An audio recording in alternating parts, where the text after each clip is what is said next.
Sí, culpable.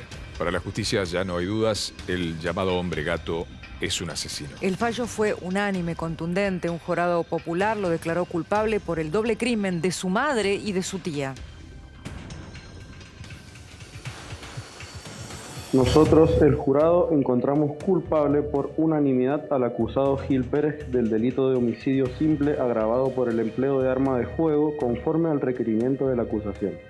12 ciudadanos mendocinos llegaron a un veredicto histórico. Gilad Gil Pérez es culpable de los homicidios de su madre y su tía, agravados por el uso de armas. Deberá cumplir una pena de prisión perpetua.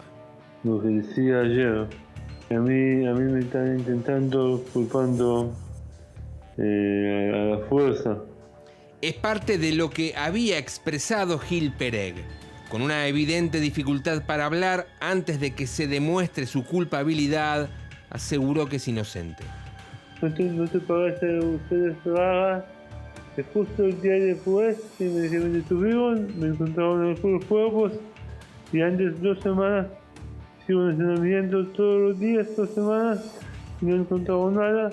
Sus abogados le habían recomendado que hablara en la última audiencia para que el jurado pueda emitir su veredicto.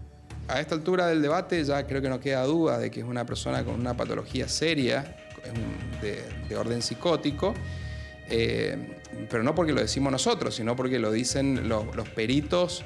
El fiscal sostuvo que Pérez es un gran simulador que planificó el doble femicidio. Hemos logrado que no maulle, hemos logrado que no defeque, hemos logrado que no orine, hemos logrado que entienda. Entonces, si esto, como le digo, fuera una iglesia, no tendría que decir que esto es un milagro. Y evidentemente no es así. Estamos en contacto con Sebastián Sarmiento, que es juez de instrucción de Mendoza. Y quien sostuvo a lo largo de todo este proceso, de alguna manera, en la hipótesis, la presunta culpabilidad de quien hoy ha sido sentenciado por un jurado popular, el llamado hombre gato. Muy buenas noches, doctor, ¿cómo le va? Gracias por estar con nosotros. Aquí Rodolfo y Cristina los saludamos. Buenas noches, Rodolfo. Buenas noches, Cristina. ¿Cuál es su conclusión luego de este veredicto y la hipótesis que la sentencia ha consolidado? Bueno, se termina confirmando un poco lo que veníamos observando durante la investigación. Que básicamente estamos en presencia de una persona que quizás, de hecho, tiene algún trastorno de personalidad, pero que ese trastorno de personalidad no era un obstáculo para que él mismo pueda entender la criminalidad del acto y el manejo de sus acciones. Esto se fue llevando a esta conclusión que observamos en esta primera etapa de investigación, fue a partir de evaluar no solamente las pericias, sino el contexto donde se desempeñó, antes, durante y después del hecho por el cual hoy cumple condena, lo que nos permitió llegar, al menos en la etapa que me tocó intervenir, a una probabilidad de que estábamos frente a una persona, doctor, que comprendía los actos. Claro, que comprendía más allá de sus trastornos de personalidad. Ahora, él planificó los asesinatos y entiende, también planificó esta simulación de hombre gato.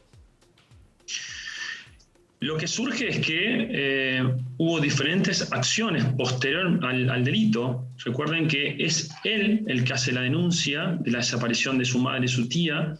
Luego es entrevistado por los medios de comunicación y él estaba, por ejemplo, sentado encima del montículo de arenas donde estaban enterradas estas personas.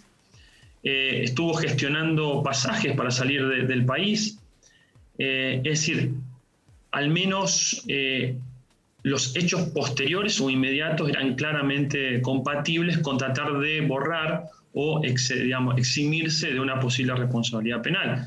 Por eso nos comenzó a llamar la atención esa circunstancia y, por supuesto, lo anterior, que era una conducta de giros comerciales, actividad laboral, actividad social, que tenía algunas características quizás bizarras, pero que eran compatibles con una persona absolutamente normal. Ha sido notorio a lo largo de este proceso que hay momentos donde el ahora sentenciado de alguna manera rompía las propias reglas que él imponía considerándose hombre gato, ¿no? Había veces que hablaba, veces que no. ¿Esto usted cómo lo considera en cuanto a la consistencia de cara a la decisión de hoy del tribunal? Lo que vio hoy el jurado, estas 12 mendocinas y mendocinos, fue lo que muchos nosotros observamos durante todo este trámite procesal. Cuando se discutía aspectos relacionados con dinero, con los recursos, con los secuestros de sus armas, con la devolución del dinero que se había llevado adelante y secuestrado durante los allanamientos, estábamos frente a una persona que hablaba y entendía perfectamente. Cuando las audiencias se vinculaban con temas un poco más procesales y que podían generar alguna situación más gravosa en su situación procesal, por supuesto teníamos esta reacción que hoy estamos viendo, por ejemplo, en el video. Entonces, ahí también nos llamaba la atención. O sea, cuando más complicado manejo. con el crimen estaba, con los crímenes estaba, maullaba, digamos. Pero en el resto la tenía clarísima. Absolutamente. A mí me resultó, por ejemplo, muy complejo entrevistarlo en las audiencias, pedirle las condiciones personales. En la primera audiencia se orinó en la misma sala, luego maullaba. Pero cuando hicimos audiencias que tenían que ver con estos aspectos que le comentaba, era una persona absolutamente normal y respondía de manera normal y casi con un perfecto castellano. Doctor, se ha hablado bastante sobre las condiciones que él mismo se autoinfligía, por momentos infrahumanas, en cuanto a la manera de habitar la celda que le tocaba para estar, digamos, privado de su libertad. ¿Usted cree que esto fue parte de una coartada? Es decir, que él mismo se autoinfligió situaciones degradantes, aberrantes a la hora de alimentarse y de cómo llevar adelante su estadía en prisión para demostrar que en efecto estaba loco. A ver, lo que hay que tener en cuenta es que tenemos una situación mixta. Por un lado, entiendo que hay algunas conductas gananciales, manipuladoras, pero por otro lado se ha diagnosticado un trastorno de personalidad de base, un trastorno esquizotípico, que implica algunas conductas poco aceptables socialmente. Entonces, parte de esas conductas eran partes de este trastorno de personalidad. Trastorno de personalidad que es... puede o no ser compatible con una psicosis. Es decir, una persona que tiene un trastorno de personalidad puede comprender perfectamente lo que está haciendo y el daño que está ocasionando. Entonces, era una situación muy compleja. Claro, y acá vamos a una de las discusiones que se dio a lo largo del juicio, que tiene que ver con la imputabilidad, pero también con si aquí intervienen o no como factores para ser consciente de su criminalidad las cuestiones morales, porque se afirmaba, o al menos uno de los peritos afirmaba, no, él no comparte los valores morales que podemos compartir el resto. Pero sin embargo, podemos decir que acá se disocia, si a él le parece bien o mal, de la conciencia de que eso es criminal y de que está penado por la ley. No, por supuesto que puede tener algunas diferencias conceptuales, pero por supuesto que el valor vida, el valor integridad es superior a cualquier concepción básica. Entonces, más allá de algunos aspectos morales o algunos aspectos que tengan que ver con la interrelación personal, una persona, todos los seres humanos valoramos la vida, la importancia de la vida por sobre todo. Entonces, tratar de meter esto como una cuestión meramente moral no es el caso. El caso era que esta persona comprendió el daño que estaba produciendo. Claro, más allá de su trastorno, para dejar claro, es imputable porque en el momento que mató, entiende la justicia, supo que estaba matando. Más allá de un trastorno de personalidad que puede o no ser parte más o menos de una simulación. Doctor, con su experiencia, ¿alguna vez le tocó un caso similar?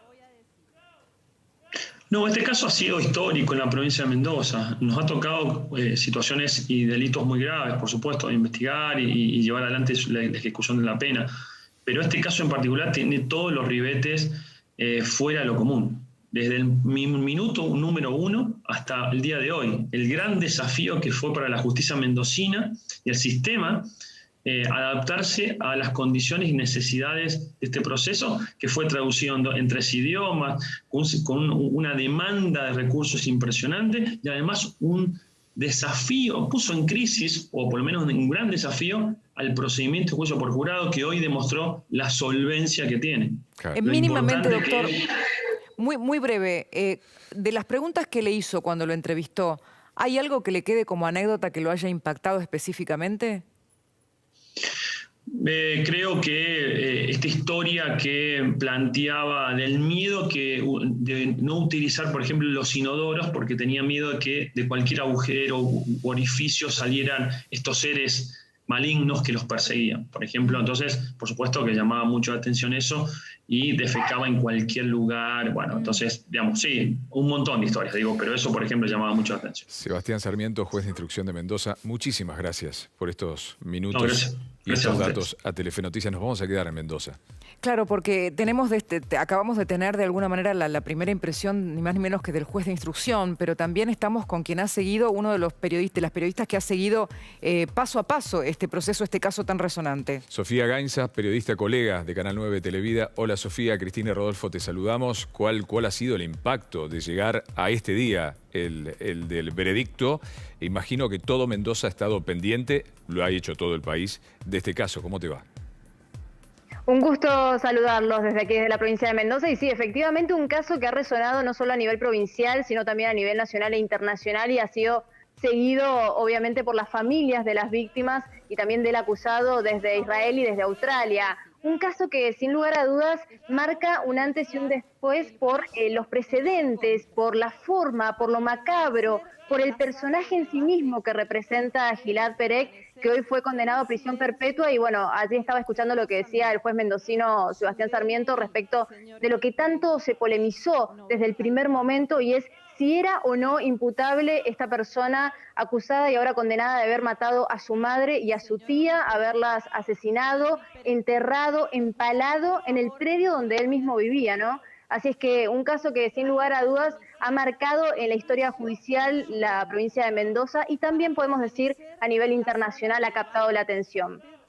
Me imagino, Sofía, que en cuanto a la responsabilidad, a la carga histórica de la decisión del jurado, hay mucho para contar, ¿no? ¿Qué nos podés decir de eso? Bueno, como saben, es un jurado popular, es decir, un juicio por jurado lo que se llevó a cabo, es decir, que ciudadanos, ciudadanas de nuestra provincia fueron seleccionados entre un filtro que se va haciendo y que va quedando finalmente 6 hombres y 6 mujeres, y esos son lo que de alguna manera se define en la primera instancia cuando comienza este debate popular. El primer día antes de los alegatos, es decir, antes de que cada una de las partes involucradas, fiscalía, querella, defensa, esbocen sus argumentos a favor o en contra del acusado, se selecciona el jurado. Y es interesante porque estamos hablando, por ejemplo, de una ama de casa, una psicóloga, una peluquera, 2 metalúrgicos, una persona que se encuentra sin trabajo. Son algunos de los que formaron parte de este tribunal popular que hoy llegó a este veredicto, que es unánime, porque para que se llegue a una condena debe ser unánime el veredicto, y por ende todos tienen que estar en la misma sintonía. Las 6 mujeres, los 6 hombres que integraron este jurado resolvieron que Gilad Pereg es culpable. Sofía Gainza, periodista colega de Canal 9 Televida, muchísimas gracias por estos minutos. Gracias, Sofía. Un placer. Hasta luego.